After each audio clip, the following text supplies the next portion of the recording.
temumanyi kya kiri munda kati gwe dokita tokimanyi ekiri ehoima nti badidde abanyoro bonna ne babajja ku ttaka ly'amafuta omuntu ng'obadde ku eka zo nga 2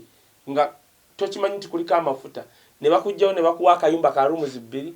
aba western oba abavandimu abakulidde mu Buganda de abaganda people byonna ebirowoozo be baleeta lino etteeka bwe yali anoonyereza Betty Kamya yajja n'amugamba Ssenyonyi kwata by'onoonyereza obimpe nze IGG Ssenyonyi wakingambe is the most effective energetic visionary chairman who has ever existed on that committee. Expectedly. Yete yakuba simu yakwata pen n'amugamba according to the law to the constitution act this subsection this tolina buyinza bunjijjako report kubanga batutte 8 hours nga discussinga zaake nebyokola temulina bantu mwe naye nga ate mu parliament tebasobola kugamba to discussing one lwaki sukali alinye lwaki sabuni alinye tusaze magezi kyo kukwata ku bannansi tumujjewo atalinye kubanga sukali ne sabuni tebinalinya Kenya Ssenyonyi yabadde mu Kosase n'akola report lwakubanga bamuwa ennaku ntono n'atuleetera abantu bangi naye nga focus yali yakulaga bannayuganda endagaano Uganda gavumenti ya Uganda gye twakola ne gavumenti ye China ku kisaawe ky'ennyonyi kati egyo ngendo simba kukesira wata genda mu Gogo teekamu Huen Airport bagenda kuleeta Entebbe Airport njagala ompe kodi yekisaawe kyonna mu America obanga bakiyita Ngwen Airport nteeke mu Google nti Ngwen Airport bandeetere St. Andrew eky'America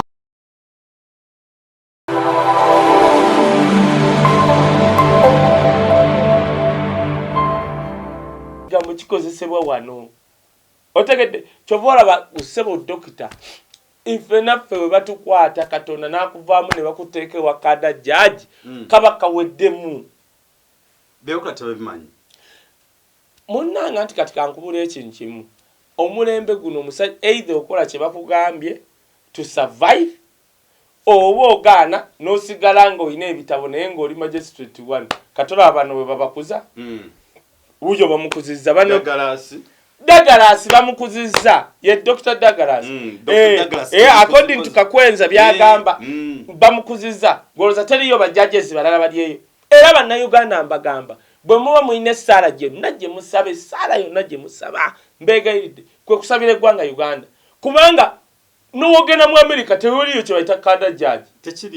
tekiriyo n'ogenda e Rwanda kale bagamba nti Kagame mbu musosoze dictator teriyo kye bayita kada judge n'ogenda e Kenya tekiriyo e Uganda yosanga kye bagamba mbwe kada judges yo yakola asobola n'otuuka bw'ati ne bamuwa akapapula n'akasoma bw'ati nga kagamba oyo musibe emyaka 10 naga wisdom musindise luzira emyaka 10 naddayo n'avuga emmotoka era kino kankubule dokita olaba abantu kye baali bagamba mbu abawestana but katulebe mu westana yali mu judiciary awo ku regime ye yalongoosa judiciary but katulebe omulamuzi Kavumo Omuganda yabeerako acting judge okumala ebbanga ddene nga Uganda Law Society esembye but katulebe okufuuka chief justice nenga president Museveni aganye omutongoza why mu westana munne naye yamanya nti but katulebe alina principle zatasobola kuvawo ne batwala kumpi emyezi era gyali oba 8 oba emeka nga Kavuma ye acting nga tekibalawo nga baganye okuleeta but katulebe era baamuteekako ebbanga ettono baamuteekako nga bamanyi nti emyaka gye gigenda kuggwako waliwo emyaka wajali 65 nga nti obwajjajja oba obuvaako naye president myaka nkaganga so kakati kankubuulire wano tekyewuunyisa bajja kukuza abapoliisi abakoze bakuza juzi mu Bambega oli yali private n'avaayo n'afuuka major naye nga waliwo ab'amadaala abalala bajja kukuza kyova olaba ngamba bannayuganda mmwe abali mutusabire nnyo mutuwagire ne sente zammwe ze nsasira mu Uganda ng'oli awo mu America Bungereza okola paundi zo 3 okola paundi zo 8 nenga tosobola na kujjako paundi 2-3 zigamba nziwereze Wisdom nyabula agule data oba nziwereze dokita Hamuza Nanda mbadde nkugamba Hamuza Nanda kugamba namba yange eri 070 ana mu mwenda ana asatu mwenda dokita no tokuwandike namba yangawo bannanga ayagala kino nkyogera sikyogera kulwangenze kanawe dokita by the way kubanga wesicha kigamba abantu balowooza nti tuli bulungi nnyo dokita no gomulaba kati mulaba wano tuli live twagambye gikola ku macha naye singa mbabuulira ebibadde omujja nakwewuunya naye tetwagala bibabuulira kubakanga sibalanku kwe muteni naawe obubadde ki enamba yange eri 070 ana mu mwenda ana asatu mu mwenda amanya ereeta Kaye Wisdom kasitola bakaye Wisdom Gideon ng'oteekako kyembadde mbagamba nti we do these shows kino nkijja kuba kada judges ti doctor najja wano ajja ne tiimu ya Tone najja ne baanine bano n'aba crime cartel to get yes manyi nti Uganda basinga fena tetuli bulungi now we do this show one to inform you to educate you okubagamba ekiri mu Uganda okubagamba mukole kino byonna bye tubagamba okukola neffe tutudde ku magwa fe abamu baatujjako ebyaffe nkigamba abantu nti sina passport yange waliwo akasajja kali akatunulanga akanyonyi akagamba nti nno kiki mbukeekanemesa kati kagambe eruwa omanyi obwo obusajja bukwano bwa Tone bugenda ne bweyogeza kati eruwa kati tekamanyi kewaana nze ngenda nemesa Wisdom naye ate ekyo nze ekyomuntu okukwata passport yange nga bonna abagirina ekyo kinfuula okukakasa ensi waliwo abaali balowooza nti nkola simanyi muhoozi ate kakati bwe mma nkolera muhoozi bannaye nabiwulira eyo ate bandikutte passport yange banemesa okugenda Kaye Wisdom is not a normal guy era olaba bayitugundi bani babroga abali wano batambulanga yebaagala talinasobola kukwata passport zaabwe kitegeeza Wisdom ayinamu ensa waliwo byayogera bataagala lindako ssebo tukyaddakiika tukyali olutanatugoba otegere kyengugamba kati fe ba Wisdom bakusuula ewa kada judge ng'agenda kusiba mwe bannayuganda kamba buli bwe muwuliranga abantu abababeereddewo nga babakutte kuba essimu noonya wowulira nti bakutte dokita kubira Wisdom ogambe tukoze tutya bannange tukoze tutya wowulira nti no Kaye Wisdom bino byenjogera kati I'm getting some people, I'm involving some people aballo abamateeka to get my travel document, you know. Ekyo kyetaagisa ssente dokita. Noonya omuntu asobola okungamba Wisdom nyina yakakadde kange nyina akakadde kakuyambe ku ebyo si kyekyo nabadde ne Katero wuuyo nga tuli mu kkubira musajja waliyo abasajja basabye oli yasabye paundi 4 waliwo kye twagala okukola kumpi miliyoni 2 osobola okungamba nti Wisdom nyina emitwalo gyange ameka 5 tukuyambe kwezo document kubanga ekirungi bano bakola ensobi manyi nga bulijjo bazikola nga bazikolera kukwenza Wisdom nziruka Uganda no nesaagala nabadde ngenda girekayo ne bangamba Kaye bajja kukola ekintu bajja okukanyiga passport yo ku mulambo bajja kukwata bagikanyige ku mulambo weekange bajje bakwate tusanze passport yo ku mulambo olowooza kati lwaki mbyogerako ti abanaye bakwata passport yange otegede dokita kwanja kubaawo naawe dokita ga Wisdom ebyallo basse wali omuntu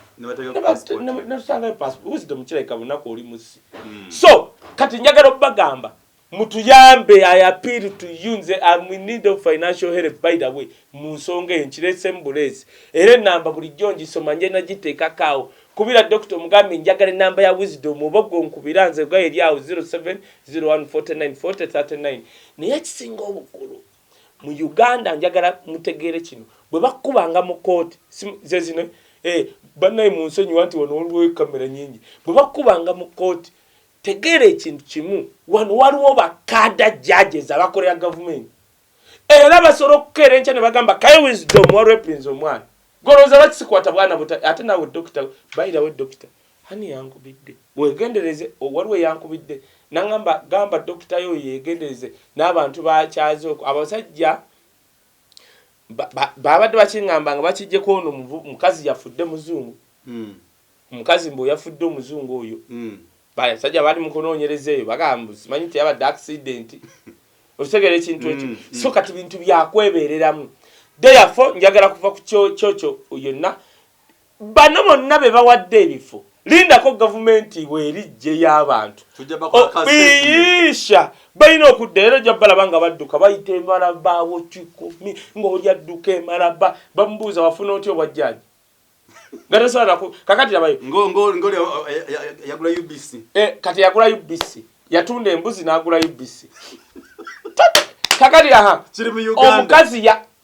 eri wooteri eri ku ttaka lya Leire talina wadde receipt naye yatuzimbako mistiri hotelu yazimba mumugireke kasa yagizimba kaseri munsi yagizimba katola we bazimbye supermarket wali yonna eringa kisaawe leka babizimbe bajja batwala bamubuuza wakifuna otya ondabire kale awo tusamarize tukomya kwabo abakada judges mubategedde abali mu sanji zino tekikwewunyisanga ng'emirimu wano abagifuna bava ku kyalo kyeki. And by the way, let me speak this, si buli mu westerner yenna nti mubbi, si buli mu westerner yenna kino nkiddamu bati katulabe omulaba si mu westerner lwaki president Museveni yamuteekako yalwawo nkugambye nga Uganda Law Society egamba oyo kubanga mu mateeka Uganda Law Society yeewayo omuntu gweyikoze kigwesembi newandiika nako ku credentials ze president n'amukakasa bwe bamuwa omuwesterner munne bananga yali aganye. Kati si buli mu westerner era abatubbye they are not only westerners abatubbye benkana akantu ka bobandia. A lot of westerners baavu, a lot of westerners bali mu nkola mukasana, a lot of westerners okay just kyasolo kuyambako nti weefubako najja lwati wano mukusaba emirimu of course sobola okolaki omwangwira nekyengezaako kugamba waliwo era aba westerner banaye nga tebali bulungi, those are the majority lwakubanga temumanyi kiri munda. Kati gwe dokita tokimanyi ekiri ehoima nti badidde abanyoro bonna ne babajja ku ttaka ly'amafuta omuntu ng'obadde ku eka zo nga 2 nga tokimanyi nti kuliko amafuta ne bakujjawo ne bakuwa akayumba ka rooms 2 nti kati abanyoro abo golooza nabo basanyufu babalimbalimba mbu babafunira ani ono prime minister yandiisa nenabanja bannange obwakabaka bwa bunyoro singa bulina percentage ku mafuta ago newe yandibadde 1%. Nange nkyalowooza abatufuga siba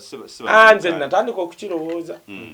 So n'olwensonga eyo mwebale nyuma buli ddala, don't forget to subscribe and share all the time. Katumba tuyambe tambuza program eno nga betogamba seereza kuba twetaaga tutambule awamu naawe. Joro change kyabakoze mu report ya Kosas wamuliddeko. Joro Ssenyonyi yamaze okupresentinga report nankwadde bamuwa budde butono nga chairman wa Kosas. Yeah, but said among report is insufficient. Natona leta Joro Ssenyonyi ina ekintu kyenzijukidde bannaye era kibadde mu monitor tugenda notundo no monitor ono monitor nga wa 10 March in the jail for public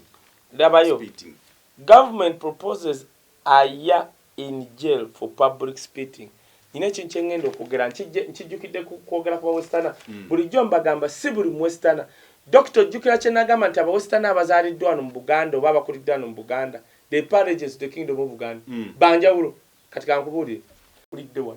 kati ndozo kategedde bulungi nti okikakasiza leero kyenkugamba aba westerner oba abavandimu abakulidde mu Buganda they are Baganda people ba byonna ebirowoozo bebaleeta linetteeka. Yes, baawukana ne bali. Kyovola wosanga omuwesterner ali wano bambi. Erito bit mukwate mu mpola. Era boola baba abakajanja abavuma abantu. Baba bakajja muno. Ne bano betukulidde na betukuze nabo. Obusanga ye luweero nga baawano. Obwavu bubaluma mwe kati sabuni doctor yali nnye. Nze bukyanga ina mu supermarket si manyanga bei ya sabuni. Ne because ndaba ku TV buli omwaga sabuni simanyi wakakaaga simanyi wammeka kati sabuni yali nnye buli kimu kyali nnye kati kitegeeza nowe naale mugwe bawe 10 nnye kayunga kati ate munaku muzibu Nkominya ati sabuni kasanvu kati bamuwe 10 zaggwawo naddala yambala ka t-shirt akalinga n'akatambala kaye kasinga bu t-shirt bwabo obulinga akaveera ebbeeyi. Okay, Ssenyonyi nga tugenda kukyuka Ssenyonyi spitting abatachimenti kwe kuwanda ki amalusu but in most cases ekintu ekyo twakimanyira kwaba abantu abaveeyo it's part of their culture. Yep. So you can't tell me go to them parliament or you said you take no, we have major issues to be discussed on, man. And minor issue that are not even worth katinze our growth of development. Mbadde sigenza ate mu ango ya major issue mbadde njagala kuyisaawo kino kye nabagamba nti aba western abali wano banjawulo kuba kati nabo batandise okakasa kino nti we mubasanga osanga omu western ali wano Luweero Nakasongola bitya bw'omulaba wadde nnyindo mpanvu bannanga those people ebirowoozo byabwe bodda kati okitegedde kati ate gwe ango gyokiteretamu nti we have major issues gwe ebya parliament bya wano nakugambye we have cadre judges kati we have cadre ministers kakati mu parliament ekidisika ne batuuse okudiscussinga kyonna kye baagala oba niko oba kiki kyonna kubanga batutte 8 hours badiscussinga zaake nebyokola temulina bantu mmwe naye nga ate mu parliament tebasobola kugamba tudiscussinge one lwaki sukaali alinye lwaki sabuni alinye tusaze magezi kyokukwata ku bannansi tumugjewo atalinye kubanga sukaali ne sabuni tebinalinya Kenya tebinalinya Rwanda bali kuzaake kubanga anti kakati lwansonga anti waliwo Queen atudde wali akyagala nakinamu interest kati nga nze ntulaawo buno mpuliza parliament mbayisa budget nze sijja kubesimbawo bayise niza government ejja nkitulemu mwabangambye nti lwaki sajja abantu ba NRM mubakubire essimu bajje kuba nze sinagwe mmanyi gwe ndaba sobola okuna kyaŋŋamba sinagwe ndaba anti kati abayo dokita nze ndaba nze njagala nze kati balete era tubakowoola bannange buli we NRM yenna ali eyo ng'ayina naye ebirowoozo naawe jangu kubira dokita kubira nze oŋŋambe nti oyagala kutuulako nange nja tuula naawe sinagwe nalingobye tugenze ew'omukulu gwe bayita Joel Ssenyonyi Caucus chairman kyeyakoze abasajja nalyoka bagamba ebyo twafunye bebino Amongi nalyoka amugamba reported is sufficient Amongi yakawandika mmeka ate kale nze oŋŋamba kubanga tumisinga oŋŋambye nti Amongi yakawandika bukyabera mu parliament yakawandika report bwezityo mpuliriza naye gwe webuuza Amongi yakawandika mmeka Amongi wakawandika mmeka kati mpuliriza kye nkugamba Ssenyonyi to me nze nga nze he's the most one energetic that is one is the most effective chairman gwe nakalabye sofa mwaka kakiiko akakakiiko buli afuuka chairman agaggawala kubanga buli yali enguzi addukira we nanga munaito milioni zizo 5 tonzijako ekisaawe kya railway otegedde kati Ssenyonyi kyeyakola Ssenyonyi kyeyakola bwe yali anoonyereza Betkamya yajja n'amugamba Ssenyonyi kwata byonoonyereza obimpe nze IGG inspector of government biki yo IGG obo biki yo Betkamya wa mugamba Ssenyonyi wakingambe is the most effective energetic visionary chairman who has ever existed on that committee expectedly yete yakuba simu yakwata pen namugamba according to the law to the constitution act this of act this subsection this tolina buyinza bunjijako report tolina buyinza bunjijako byenoonyerezaako wabula linda report gye naakola ojja kufunako kopi Betkamya addayo n'obukooko weebwe n'asirika obaani amukolako manikiwa pedikiwa kati Betkamya yali alowooza jakanga Ssenyonyi nga baali bakwanga bamunyagwa ali awo ina kwebuzaawo yebuzawo bwati ne bigaana okukola ne baleeta NBS baswala buswazi kati yali alowooza Ssenyonyi alinga bamunyagwa nga bali mu kusase kati Ssenyonyi yakootinga tteeka n'amugamba tolina buyinza kunstopinga byenkola ki byennoonya n'amugamba jafunako kopi kati ekyo kimu njagala ogobera bulungi abaalabye amawulire g'enti byakawungezi Ssenyonyi yavudde n'agamba tikyewuunyisa baamugamba ssebo ogaanidde ebyo byonoonyereza tukuwadde kati ebbanga bwe liti paka bwe litomale baalina obudde butono Ssenyonyi n'aba mugezi n'agamba bw'ati kubanga batuwadde obudde butono nga bagezi kubanga yabigaanira n'agamba tufokasinga ku kintu eki tukwate agreement ya Uganda gye yakola ne China ku kisaawe ky'Entebbe kubanga baali bamanyi musiru gwe I've never seen a Muganda who's brighter oyo muvubuka oyo Ssenyonyi baali bamunyooma bonna kati amatama bagenda gazzeri Ssenyonyi n'agamba nti yagamba banne nga tetumanyi ffe tetwategeera yabagamba batuwadde ebbanga ttono deputy speaker agambye tulina okuba tumaze report n'agamba mumanyi ngwe tunaakwata ebintu ebingi tusobola obutabimala tukwata ki mu bbanga lino kati baali balowooza agenda kukwata ku bino kati Ssenyonyi banange kumanya Ssenyonyi mugezi bali kyeyakola yaleeta abairairwe n'aleeta abaagula lino ettaka kumbe bonna abaleese naye nga focus ye eri kwaki kisaawe naye nga tabalaga nti ndi ku kisaawe kyova olaba Nandala Mafaabi yavudde n'amugamba but Ssenyonyi wakoze report but in the composition tewalaze walina tulaga ekintu kyosimbyeko essira ate kati Nandala Mafaabi kikyoliko kuba Nandala Mafaabi mubazi wa bitabo nganzi akaana kakulaze mu report kye bayita composition oba body mwoteeka mutusomese bya report okukola report teri muntu amala diguri nga tokoze report eyo simanya bityazi manyi research by the way kati ongambe Ssenyonyi oyo takimanyi naye oba okolera government nga yababbi olina okuba oli mugezi kati Ssenyonyi agobera nnyo ekyamukama we Bobiwine kyagamba mube bagezi bana abasajja babbi kati Ssenyonyi yatubuzaabuza nga waleeta ono mukazi weno oluteri misteri waleeta bano kumbe we eri emabbali ne banne bali mu kunoonyereza agreement wamukwate ffe tulina okufokasiga ku kino kyova olaba bwe yagiresi yababuzizaabuziza tu mugezi engeri gyagikoze eri modern kyova olaba ne bannandala Mafaabi yababuzizaabuziza tewoolu Nandala Mafaabi nayimirira bwati nagabi but Ssenyonyi in the composition you didn't indicate namuga Mr. tolaba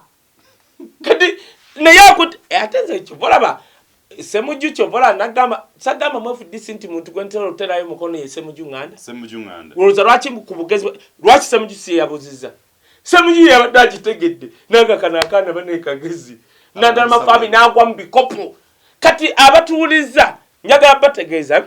abantu abali mu government woba wa opposition ng'oyagala ojja akivingamu olina gikola mu ngeri ya kiyayi yeri robadaba style Bobiwine yagamba kati Ssenyonyi yabadde mu kosase n'akola report lwakubanga bamuwa ennaku ntono n'atuleetera abantu bangi naye nga focus yali akulaga bannayuganda endagaano Uganda government ya Uganda gye twakola ne government ye China ku kisaawe ky'ennyonyi kati egyo ngendo simba kukesira what happened now Ssenyonyi agamba yaleeta Minister Kasaija nali saali wano ne mbagamba ekisaawe sinze nakisooka tone nze nasooka okyogera monitor n'ekyogera vision n'ekikuba buli omu n'akyogerako ne baŋŋamba wisdom tewasoma eyo international standard aviation code of whatever code koze era ne ŋŋamba nze sina buzibu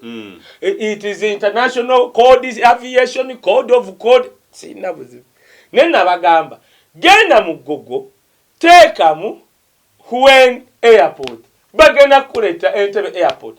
njagala ompe code yekisaawe kyonna mu America obanga bakita Ngwe airport nteeke mu Google nti Ngwe airport bandeetere St. Andrew ekya-America tekisoboka oba njagala ndire code eyo gye mwagamba ekisaawe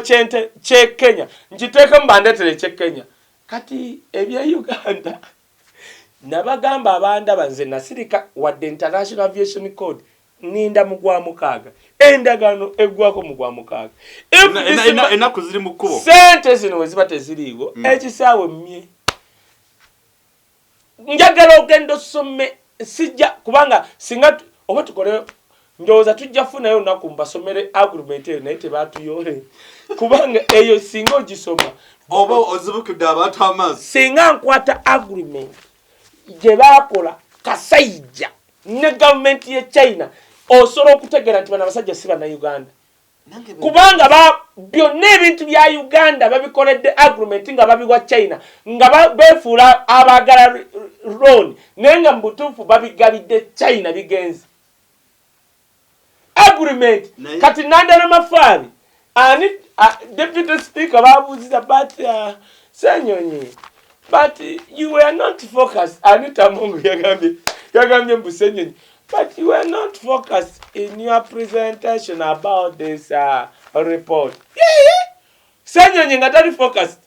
Akoze report. Ssenyonyi yakoze report mu Robert Daba style. N'alaga bannayuganda nti ekisaawe kyammwe omusajja yakyewolerako naye yaneyamye sawa yonna bagenda kiteekako bajja kiteekako oluchina nga bokka bano baluyita abamanyi oluchina bagenda obisoma wala kugamba report gisome tasesia kolwe tusoma report mutusindikire sente za data eziwera tubeere ku lusozi olumu tugisomere ekyo batasobola tulimba chwezi nga tulimba chwezi tekakempoza bano abasajja nze natandika okukkiriza nti they are not Ugandans but Kasayija yakola agreement najja nembagamba nze omanyi nze nyina ebintu byemmanyi nze nasooka okuyita Bujingo Haji Pastor Bujingo namawulire gaki nze nasooka okujja ekintu kyentebe nembagamba mugenda kwata HUAN airport gamba where is when airport bagenda kugaba entebe airport njagalayo code gye baŋŋamba nti simanyi international code bakiteke mu Ithro kati tugambe onoonya kisaawe kya Ithro tunoonye code ya Ithro gye muŋŋambye tuteekemu tulaba banakweta Ithro gino emitwe maama wange ayambala gomeseegi nangulira amata va kugana amata agamwe nze sikyanywa amata gano agamu agawaluka gawalusa bantu gebateekamu obuwunga fetwanywanga amata kati kankubuli fetwaberanga ku ssomero nga baleeta amata ng'ogafuka booti mu kikopo ne gasigala nga gakutte njagala ogeze ku mata gammwe mugemunywa gano olabe ogayiwa mu mata ogayiwa mu kikopo noba nga akiyimbunguzzaamu ate bagambe ekirese kino ebizibu nti n'ente ze tulina ennaku zino bazirisa mmere ya China ate nkugambye oŋŋamba otya kati kankubule njagala ogenda obuuze Gashumba buli muntu alina ente ziri serious eddagala ligula Rwanda mu container village baganda bange abakolayo eddagala bano lye bakkiriza okujja fu kati abali abasajja ab'ekisolowa balijja Rwanda era kyovola during covid ono abakosezza nnyo eddagala ly'ente ddamu naye obeera otya ng'ofuuka gavumenti emyaka 36 ng'oŋŋamba oli mulunzi oli wano mb'oli patriotic nga oli mulunzi olina n'ente naye nga tosobola na kukebera ddagala fu eriri ku market ery'ente ly'okolamu anti abantu bataba bannayuganda bagitunda dda sawa yonna bagisengukamu oba bebagiguza bajja kujja tugamba muntu abagula wano anti kati Ssenyonyi okitegedde kati Ssenyonyi yalabisizza baali tebamanyi nti akaseera omanyi kati nze nakigamba ndumwenda basooka ne bagamba ne baneminga abantu ba Nuupu ne babayita bahuligani nti bayaaye banyu banjaga osegedde kati abayaaye abanyu benjaga gwe abaana ba Nuupu babaza gavumenti eno buli gwolaba yenna yali ayita aba Nuupu nti bayaaye banyu banjaga ali mu biwaluko bano abaana bakukuba buli omu konzi nate nali oba naawe neŋŋamba nga ndabayo Ssenyonyi bamulanze kuba speaker kuba sports person ba Nuupu nanga naye Ssenyonyi oyo abulako omuntu Ssenyonyi ali corporate omulala asobola okukka ku muntu wa wansi nga wayogera omuntu wa wansi nawulya tuba tuli aboboyi natuleta mufumbira oli ye mufumbira Ssenyonyi agenda nayogera bwati mufumbira nakasaidi zeno ne bakwata Uganda bwebali ne bakwata emitwe gy'abaana abagikulemu ne baginyiga Obalabye abavubuka njagala ongambe Ssenyonyi ne mufumbira n'eri side olete abantu abenkana tulabe mu parliament inayo Ssenyonyi ku muntu wa bulijjo waliyo mufumbira nze ngubulidde awusegede tosobola kugamba Ssenyonyi mbu yakoze report eri mbu incomplete mwe abagisomye mwe abali incompetent ye yagikoze agira report nzikiza nawe kanjogere now if you are Anite Nandana Mafabi, if you are saying that Ssenyonyi did the report which is incomplete, the problem is not the report that it is incomplete. The problem is with you who are incompetent about interpreting that report. Yes.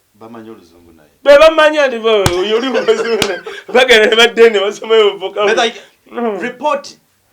well compared. Well, antikati boba amanyira bino. Tudda kina wa aneda bakola bati. Bwe maraji bawandikira. Mbagamba oba onkolewo oba.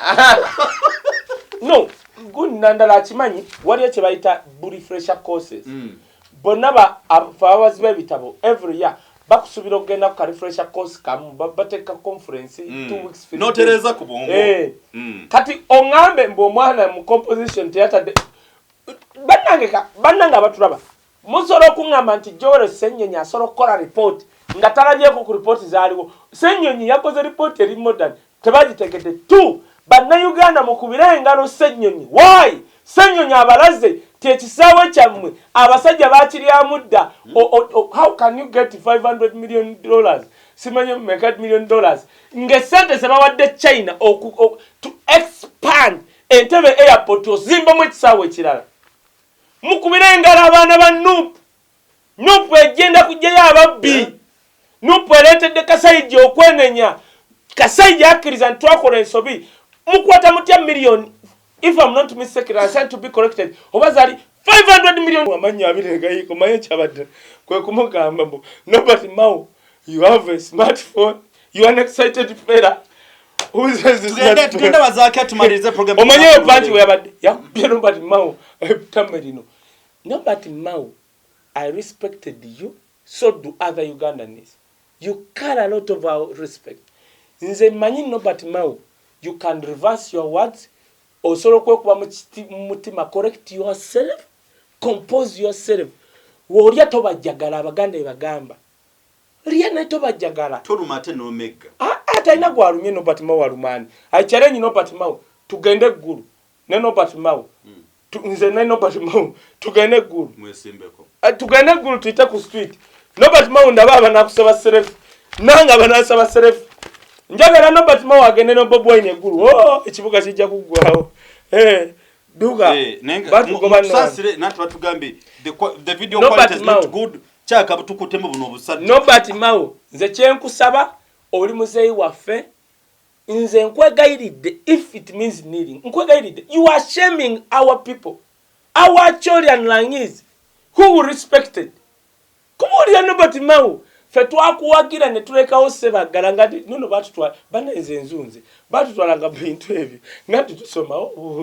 fe nanga tugamba nobody Mao. So nobody Mao, I don't want you to be offended.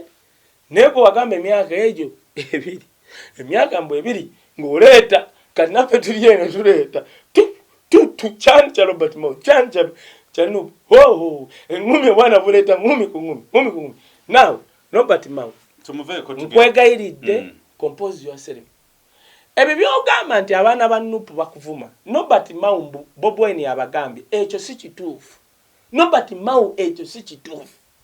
Nze nkwegayiridde. Okay kale kankole anti yagambye ayagala Bobiwine amwetonde. Kati Nobody Mao tusonyiwe. Sonyiwa Bobiwine, sonyiwa Babi Kyagulanyi, sonyiwa Nuupu ani omulala. Tona ani omulala. Sonyiwa Nuupu, sonyiwa bonna. Bamukozeeki. Kakati we don't understand. Nze ekinuma my people nkugambye my elder sister. Omulwanyi is a veteran. Nze naturally. Kati Nobody Mao sikutegeera. The respect you neeyika. Tosobola kuba Nobody Mao ng'olwana na bizonto. At this time Nobody Mao. Nobody Mao. Emyaka ebiri. tubadde twakatambulako bomwezi gumu Nobert Mao nadduka Nobert Mao tokubira kyali satwine tulina kwekuba kubi leta ekigambo Nobert Mao towabira bizonto towabira bakaye wisdom twekube Nobert Mao wagamba tulina kwekuba myaka ebiri Nobert Mao leta go namanyi twekube bwekubi kigambo tuveyo mujja kwekuba neto waba Nobert Mao tetuli byawaba katugende wa honorable zake honorable zake finally yabadize akagundike yabadize akafoka abo oba bakagala mwana anti banaku bali abanaku n'abakopi bavuze ne bagamba commission sikirabangako for the first time baze ne batugamba nti obwa commissioner bwe babukuwa biche bigenderako nenda babanaku abakulanga banaku nga bakopi Bible yegamba woe unto that nation whose leaders abakulembeze bayo nga bali banaku oba bakopi eggwanga lidira banaku omuntu omukopi ne bamuteeka ku bukulembeze woe unto that nation muluganda kyeki woe unto that nation kyekitone zisanze eggwanga eryo erifuula abakulembeze baayo noddira omuntu omukopi noddira omuntu bagamba slave omuntu bashita bata I'll quote that scripture. Let me katumalirize. Nobert Mao nankani zake yabalaze nti kambaddize ekifo kyammwe naye era nga abakopi bazze ne bagamba bannange obwa commissioner bwebate tukuwa miliyoni nyezi amafuta olwono nga balowooza balumya zake tusasula ez'omukozi political simanya assistant bitya ndabyeko ne musumba omugwe mpe ekitiibwa ng'ali muga laba zake byafiiriddwa abaganda Zake is a nationalist. Zake travelangako mukopi. Ebyo ababisomye bonna bali chobola President 7 mwango gura abantu. Addira bonna nategera background wonti wali mukopi wali mwavu. Kati wajja nakulaga million. What is 4 million to Zake? Zake abadde ne motoka ng'akyali mwana muto. Zake y'omu ku bamupya abadde abayimirizaawo. Zake bamukuba amagulu. Parliament yamujjanjabako kitundu tata na amujjanjaba mu America. Kati nalabye bemupi Zake asubiddwa nnyo ekifo asubiddwa gwe oba mukopi oli mukopi munnange Zake muleke abakulembeze abagendo tukulembera twasalawo tetukyayagala ali mu background ya bukopi wali munnaku wali kiki mwe mutumenya Zake yabaddiza akafo kaabwe bu nize andi kakati deputy speaker wadde bategedde nti Zake yabaddiza akafo omanyi kye bakoze anti bagala muyimiratinga timuwiiki emu yeetonde tulinza ogenda kumpulira firimu kuya Zake nalabye Bobiwine kagamba singa kale Zake twabikwata ne tubikwata mpola mpola tewandi Bobiwine sirika bulira njiriyo beera mu nuupu yogera ne Museveni wo beerayo Zake mwana muto akyalina future mwenna mubimanyi nti ebyakoleddwa byabadde bikyamu ogoba Zake tekibangawo twalabye ogongala Tigo eyali the first leader of opposition nagamba we nalabye byabadde mu parliament nakabye n'amaziga nangamba Uganda egendawa byonna nga bifu ne buli omu gwolabaawo bulwakana lukunda batune biri mu parliament bakaba amaziga byonna bifu the world will exonerate us kubulidde mbasibudde Nobert Mao tokubira Charles Atwine Nobert Mao tokubira police Nobert Mao wagamba emyaka ebiri we are the defenders of Bobiwine Nobert Mao tokubira Charles Atwine Nobert Mao n'olwensonga eyo akoma atakumira Bulungi mweraba naye nga Nobert